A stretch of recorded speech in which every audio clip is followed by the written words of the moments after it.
antena kita sedang dalam aktif-aktifnya. Saya mohon maaf, agak saya sensor ya. Atau ketika laki-laki sedang bersahwat. Bukan hanya bersahwat, tapi ketika otak kita tenang, antara otak dengan yang di bawah itu biasanya selaras. Ketika otak tenang, bisa saya pastikan yang di bawah itu akan hidup dengan semangat. Saya kasih contoh. Bangun pagi, perhatikan Bapak.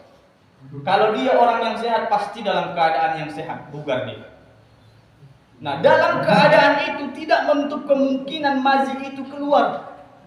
Makanya kalau bangun tidur silahkan ke kamar mandi cek ada nggak cairan putih 1 titik atau 2 titik. Kalau ada cairan itu 1 titik atau 2 titik, silahkan ganti celana dalamnya baru sholat subuh. Hah? Enggak. Kalau itu najis tapi tidak membuat kita harus mandi besar. Tapi najis itu jangan dibawa lagi celana dalamnya sholat. Itu najis. Oke, kan? Arah nih kan? Mungkin asing kemarin udah bola-balik gitu sih ya. Aku juga. Kalau nggak asing Dani kan gitu.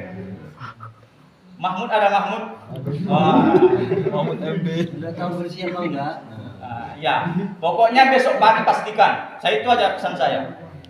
Yang kedua, ada mazi, ada wadi. Wadi ini bukan nama orang ya. Nanti nama orang si wadi beda. Wadi ini cairan yang keluar dari kemaluan laki-laki. Dia agak kental, agak keruh warnanya. Biasanya dia keluar itu beriringan dengan air kencing. Kalau kita kencing, agak-agak kesat dia keluarnya, tiba-tiba tus keluar ke bawah, ada agak gumpal-gumpalan. Itu namanya wadi. Kita tidak wajib mandi, tapi itu najis hukumnya. Kalau kena celana kita, ganti.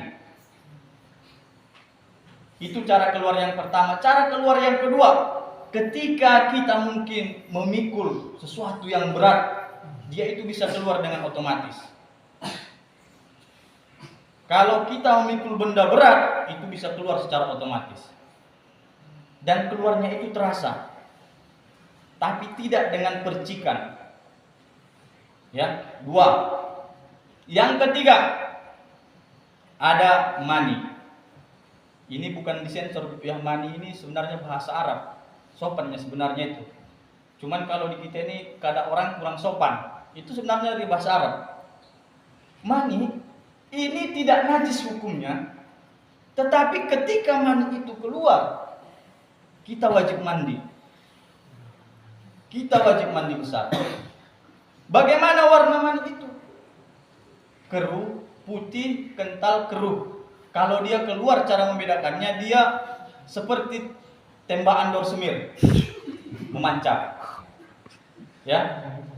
Jadi kalau sudah memancar, berarti positif dia itu mani. Kalian boleh mandi atau kita harus mandi apabila itu keluar. Dan itu tidak najis.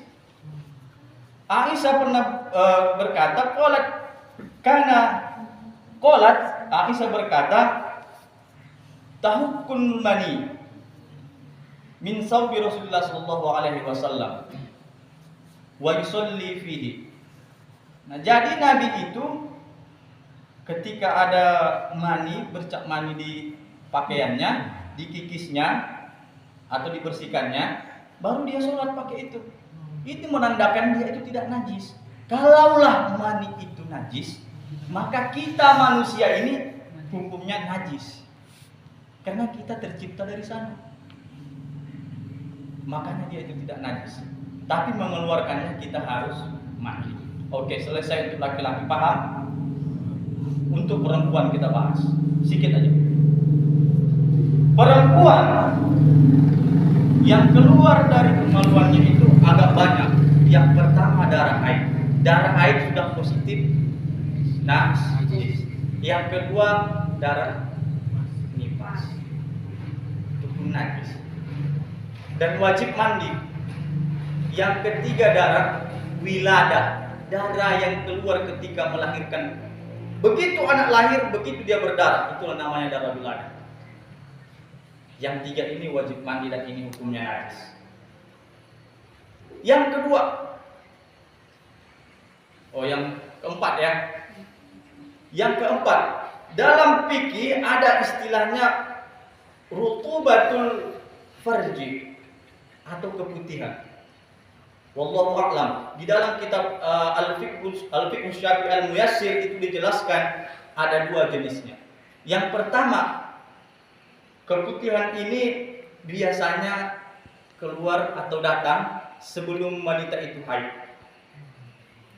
Kalau nggak percaya, tanyakan Pak nanti sama ibu yang. Saya kurang tahu juga. Ini menurut buku. Secara langsung belum pernah saya tanya. Tapi kalau betul pahami ibu lah nanti ya. Itu dia keputihan. Nah, di dalam fikih yang saya sebutkan tadi itu terhitung suci. Nah, ada rutubatul farji yang najis. Bagaimana itu? Keputihan atau air yang keluar dari tempat jalan melahirkan itu. Paham, Bu? Kalau ada air keluar dari tempat jalan melahirkan agak basah di celana itu najis, Bu. Ganti. Jadi dua jenisnya. Ya, Bu? Paham, Bu? Ada pertanyaan tentang itu? Nggak ada ya? Kalau nggak ada, mungkin sampai di sinilah pembahasan kita pada malam hari ini.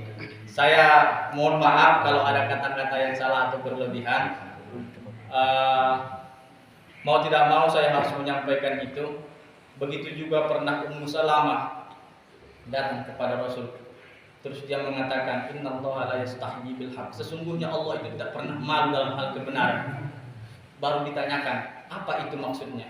Ya Rasulullah, Ummu Salamah datang bertanya kepada Rasul, ya Rasulullah, apakah seorang perempuan itu harus mandi ketika mimpi seperti laki-laki? Dijawab Rasul, kalau memang ada keluar seperti laki-laki, maka perempuan itu harus mandi. Sampai segitu beraninya Ummu Salamah bertanya hukum kepada Rasul. Tapi dalam hal kebenaran tidak mengapa, supaya menyelamatkan kita semua. Inilah kalau tak saya jelaskan tadi, mungkin adik-adik ini yang masih polos-polos ini nggak mengerti. Sholat subuh orang itu dipakai yang bernajis. Kasihan tidak sah sholat. Sama satu lagi lah saya kasih bonus. Ini tentang sujud. Kita mau lompat dulu, tapi ini penting sekali. Sujud itu ada 7 rukunnya, Bu. Pak. Umirtu an asjuda ala sab'ati a'zam. Jadi kita itu diperintahkan untuk bersujud, ada 6 tulang yang harus kena. 7. Apa itu? Alal jabhati. Ini jidat ini harus nempel ke tempat sujud kita. Wa asyara biyadihi ala anfihi. Ketika itu Rasul mengisyaratkan jidat sampai hidung. Itu satu paket. Jadi hidung harus kena ke sejadah. Jangan kita sujud jidat aja atau ini aja. Cukup otak saja. Itu enggak sah. Satu paket jidat dengan hidung. Ya, Bu. Kalau ada yang salah, perbaiki. Mungkin belum tahu. Yang kedua, alal kaffain yadain. Kedua telapak tangan ini harus menyentuh sejadah. Dan lebarnya itu sesuai dengan lebar takbir kita. Kalau perempuan rapat ya, jangan dibuka, bau keteknya, Bu. Enggak, tapi memang harus rapat ya, Bu ya. Itu keteknya tadi bercandaannya sedikit ya. Iya ya, Bu. Ini kadang-kadang lipat gini nih kayak mana nih, Pak? Apa tuh, Bu? Kadang-kadang yang gininya ini. Cobalah agak setel-setel biar datar ya, Bu ya. Pandai-pandai itu, Bu ya. Pokoknya jangan nampak, Bu. Tapi harus menempel ke ininya ya. Ya. Tapi jangan nampak. Ini memang ini tidak bahagian dari aurat perempuan. Wajah sama telapak tangan, baik dia itu batinahu atau ininya, dalam ini atau yang ini tidak aurat. Dalam kitab Al-Fiqhul Islam wa Adillatu dijelaskan oleh Imam Wahbah Az-Zubairi ya. Jadi seginilah mungkin ya. tangan ya. Oke. Dua tangan sesuai dengan cara kita bertakbir. Tingginya kira-kira begitu. Yang berikutnya ada dua lutut, rukbataini. Ini harus nempel, dua lutut. Yang ketiga qadamaini atau dua penghujung ya, penghujung jari kaki harus nempel. Jadi ada 7 rukun sujud itu harus sempurna supaya sah sujudnya. Ini sengaja saya bahas, lompat dia jauh karena masih banyak saya lihat yang kurang sempurna begitu. Ya, mungkin sampai di sini ceramah singkat kita pada malam hari ini. Saya mohon maaf apabila ada kata-kata saya yang kurang berkenan di hati Bapak dan Ibu serta saudara-saudara sekalian. Kepada Allah saya mohon ampun. Aqulu qouli hadza wa astaghfiruhu ya fawzal mustaghfirin ihdinas siratal mustaqim. Assalamualaikum warahmatullahi wabarakatuh.